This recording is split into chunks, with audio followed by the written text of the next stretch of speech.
57 সূরা হাদীদ, রুকু 4, আয়াত 29, মাদানী। দয়াময় মেহেরবান আল্লাহর নামে। মহাবিশ্বের সব কিছুই আল্লাহর পবিত্রতা ও মহিমা ঘোষণা করে। তিনি মহাপরাক্রমশালী, প্রজ্ঞাময়। মহাকাশ ও পৃথিবীর সর্বময় কর্তৃত্ব তারই। তিনি জীবন দান করেন, তিনি মৃত্যু ঘটান। তিনি সর্ববিষয়ে সর্বশক্তিমান। শুরুতে তিনিই ছিলেন, শেষেও তিনিই থাকবেন। প্রকাশ্য যা কিছু সবই তার, যা কিছু অপ্রকাশ্য তাও তার। তিনি সব বিষয়ে সম্যক অবহিত। তিনি সময়ের 6 স্তরে মহাকাশ ও পৃথিবী সৃষ্টি করেছেন। তারপর তিনি আরশে সমাসীন হয়েছেন।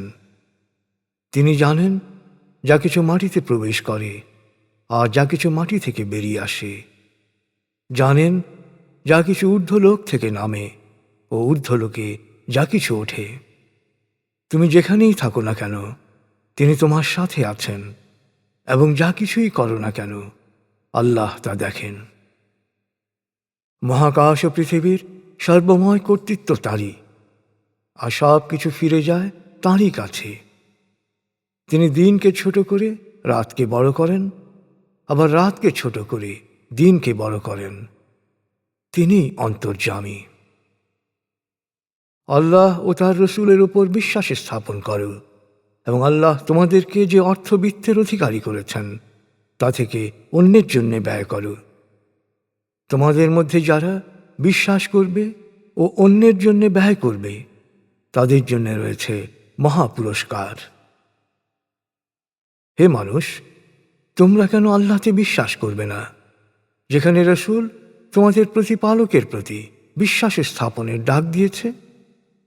তাছাড়া আল্লাহ তোমাদের রূহের কাছ থেকে অঙ্গীকার গ্রহণ করেছেন।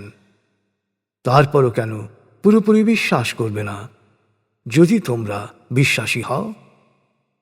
তিনি তোমাদেরকে অন্ধকার থেকে আলোয় আনার জন্যে তাঁর বান্দার উপর সুস্পষ্ট সত্যবাণী নাজিল করেছেন। আল্লাহ তো তোমাদের প্রতি অতি স্নেহপরায়ণ, পরম দয়ালু। মহাবিশ্বের সব কিছুর মালিক এককভাবে আল্লাহ। তা জানার পরও হে বিশ্বাসীগণ, তোমরা আল্লাহর পথে মুক্ত হস্তে ব্যয় করো না কেন? তোমাদের মধ্যে যারা মক্কা বিজয়ের পূর্বে আল্লাহর পথে ব্যয় করেছ ও সংগ্রাম করেছ, তারা এবং পরবর্তীরা সমান নয়। যারা বিজয়ের পরে আল্লাহর পথে ব্যয় ও সংগ্রামে অংশ নিয়েছ, তাদের চেয়ে পূর্ববর্তীরা মর্যাদায় শ্রেষ্ঠ। তবে আল্লাহর পথে যারা ব্যয় ও সংগ্রাম করে, তাদের সবার জন্যেই আল্লাহ কল্যাণের প্রতিশ্রুতি দিয়েছেন। তোমরা যা করো আল্লাহ তা ভালো করেই জানেন। তোমরা কি আছো যে আল্লাহকে কর্জে হাসানা বা উত্তম ঋণ দেবে? উল্লেখযোগ্য যে আল্লাহর সন্তুষ্টির জন্যে মানব কল্যাণে করা প্রতিটি কাজকেই আল্লাহ উত্তম ঋণের মর্যাদা দিয়েছেন। তিনি এই ঋণ তাকে বহুগুণে ফিরিয়ে দেবেন। আর তাছাড়া তারা মহাপুরস্কারে ভূষিত হবে সেদিন, যেদিন তুমি দেখবে বিশ্বাসী নরনারীদের সামনে ও ডানে জ্যোতি বিচ্ছুরিত হচ্ছে। তাদের বলা হবে, আজ তোমাদের জন্য সুসংবাদ জান্নাতের, যার পাদদেশে থাকবে প্রবহমান ঝর্ণাধারা, তোমাদের স্থায়ী আবাস। এটাই মহা সাফল্য। সেদিন মুনাফেক নরনারীরা বিশ্বাসীদের বলবে, তোমরা আমাদের জন্য একটু অপেক্ষা করো, আমরা তোমাদের জ্যোতি থেকে উপকৃত হই। ওদের বলা হবে, তোমরা পেছনে ফিরে যাও আর আলোর সন্ধান করো। তারপর একটা দেয়াল দুপক্ষকে আলাদা করে দেবে। মাঝে থাকবে একটা দরজা। দরজার ভেতরে থাকবে রহমত আর বাইরে আযাব। মুনাফিকরা বিশ্বাসীদের ডেকে ডেকে জিজ্ঞেস করবে, আমরা কি তোমাদের সঙ্গে ছিলাম না? তারা জবাবে বলবে, ছিলে, কিন্তু তোমরা নিজেরাই নিজেদের বিপদ ডেকে এনেছ। তোমরা অপেক্ষা করেছিলে আমাদের বিপর্যয়ের, সন্দেহে ডুবেছিলে মহাবিচার দিবসের জবাবদিহিতা নিয়ে। অলিক প্রত্যাশায় তোমরা আল্লাহর হুকুম মৃত্যু না আসা পর্যন্ত মহাচ্ছন্ন ছিলে। আর মহাপ্রবঞ্চক শয়তান আল্লাহ সম্পর্কে তোমাদের প্রবঞ্চিত করেছিল। তাই আজ তোমাদের কাছ থেকে বা সত্য অস্বীকারীদের কাছ থেকে কোনো মুক্তিপণ নেওয়া হবে না। জাহান্নামই তোমাদের নিবাস, তোমাদের উপযুক্ত স্থান। হায়, কত নিকৃষ্ট তোমাদের পরিণতি! আল্লাহ স্মরণে এবং যে সত্যবাণী নাজিল হয়েছে তাতে তাদের হৃদয় বিগলিত হওয়ার সময় কি বিশ্বাসীদের জন্য আসেনি? তারা যেন পূর্ববর্তী কিতাবীদের মতো না হয়। দীর্ঘ সময় অতিক্রান্ত হওয়ার পর পূর্ববর্তী কিতাবীদের অন্তর কঠিন হয়ে গিয়েছিল। ওদের অধিকাংশই সত্যত্যাগী। জেনে রাখো, জমিন নিষ্প্রাণ হয়ে গেলে আল্লাহ পুনরায় তাকে সজীব করে তোলেন। আমি আমার সত্যবাণী অত্যন্ত সুস্পষ্টভাবে পেশ করছি, যাতে করে তোমরা তোমাদের বিচার বুদ্ধি প্রয়োগ করতে পারো। দানশীল পুরুষ ও নারী যারা আল্লাহকে উত্তম ঋণ দান করে, শুধু আল্লাহর সন্তুষ্টির লক্ষ্যে অন্যের জন্য ব্যয় করে, তাদেরকে প্রতিফল দেয়া হবে বহুগুণ, এবং তাদের জন্য রয়েছে মহাপুরস্কার। যারা আল্লাহ ও তার রসুলে বিশ্বাস করে এবং সত্য বিশ্বাসে অটল থাকে, তারাই তাদের প্রতিপালকের কাছে সিদ্দিক ও শহীদ। তারা তাদের প্রতিপালকের কাছ থেকে পাবে পুরস্কার ও জ্যোতি। আর যারা সত্য অস্বীকার করেছে, আমার সত্যবাণীকে প্রত্যাখ্যান করেছে, তাদের নিবাস হবে জাহান্নাম। হে মানুষ, তোমাদের জানা উচিত, পরকালের তুলনায় পার্থিব জীবন্ত পুতুল খেলার মতো। এখানে তোমরা প্রতিযোগিতা করছো ধনে জনে বেড়ে উঠে আত্মপ্রচার, ক্ষমতা ও শান শওকত প্রদর্শনে অন্যদের চেয়ে এগিয়ে যাওয়ার। পার্থিব জীবনের উপমা হচ্ছে পর্যাপ্ত বৃষ্টি, যা দিয়ে সজীব হয়ে ওঠে শস্যক্ষেত।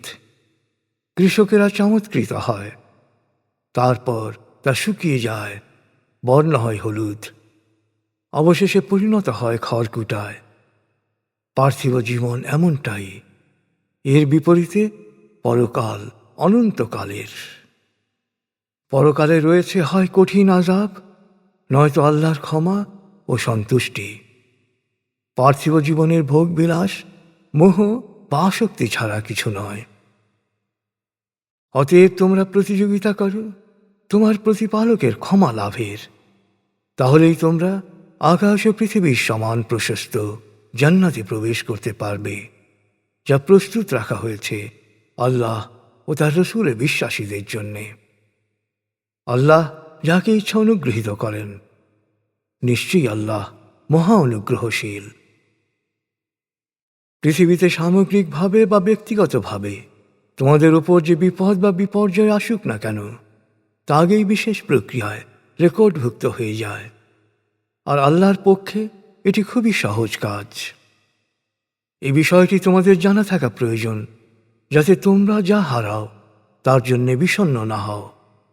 আবার আল্লাহ যা দেন তাতে অতিরিক্ত উল্লসিত ও গর্বিত হয়ে না যাও। উদ্ধত, অহংকারী, কৃপণ ও কার্পণ্যে প্ররোচনা দানকারীদের আল্লাহ অপছন্দ করেন। ধর্মবিধান থেকে কেউ মুখ ফিরিয়ে নিলেও তাতে আল্লাহর কোনো ক্ষতি নেই, কারণ আল্লাহ তো অভাবমুক্ত, সদা প্রশংসিত। আমি ইতপূর্বেও সত্যের সুস্পষ্ট প্রমাণ সহ রসূলদের পাঠিয়েছি। তাদের মাধ্যমে নাজিল করেছে কিতাব এবং সত্য মিথ্যার পার্থক্য নির্ণয়কারী মানদণ্ড, যাতে মানুষ সুবিচার প্রতিষ্ঠা করে। আমি মানুষকে লোহা ব্যবহারের যোগ্যতা দিয়েছি, যার মধ্যে রয়েছে প্রচণ্ড শক্তি ও নানাবিধ উপকার। এসব কিছু এই জন্যে দেওয়া হয়েছে যে আল্লাহ দেখতে চান, তাকে না দেখেও তোমাদের মধ্যে কারা আল্লাহ ও তার রসূলের পক্ষে অটল বিশ্বাসে অবস্থান গ্রহণ করে। আল্লাহ সর্বশক্তিমান, মহাপরাক্রমশালী। আমি নূহ ও ইব্রাহিমকে রসূল রূপে প্রেরণ করেছিলাম। তাদের বংশধরদেরও দিয়েছিলাম নবুয়ত ও কিতাব। তাদের কতক সত্য পথ অনুসরণ করেছিল, কিন্তু অধিকাংশই ছিল সত্যত্যাগী। এরপর ধারাবাহিকভাবে আমি রসূলদের পাঠিয়েছি। শেষে পাঠালাম মরিয়ম পুত্র ঈসাকে। তাকে দিয়েছিলাম ইনজিল, আর তার অনুসারীদের অন্তরে সমমর্মিতা ও দয়া সঞ্চার করলাম।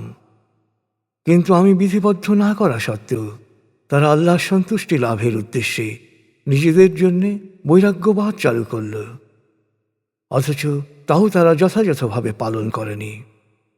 ওদের মধ্যে যারা বিশ্বাস করেছিল আমি তাদেরকে দিয়েছিলাম পুরস্কার, কিন্তু অধিকাংশই ছিল সত্যত্যাগী। হে বিশ্বাসীগণ, আল্লাহ সচেতন হও ও তার রসূলের উপর বিশ্বাস রাখো। তিনি নিজ অনুগ্রহে তোমাদের দ্বিগুণ পুরস্কার দেবেন। তিনি তোমাদের অন্তরে দেবেন আলো, যার সাহায্যে তোমরা পথ চলবে, আর তিনি তোমাদের অতীতের পাপ মোচন করবেন। আল্লাহ অতীব ক্ষমাশীল, পরম দয়ালু। পূর্ববর্তী কিতাবীরা যেন জানতে পারে যে আল্লাহর অনুগ্রহের কোনো অংশের উপরেই ওদের কোনো ক্ষমতা নেই। এই জন্যেই এ পদক্ষেপ। অনুগ্রহ আল্লাহরই এখতিয়ারে। তিনি যাকে ইচ্ছা অনুগৃহীত করেন। তিনি মহা অনুগ্রহশীল।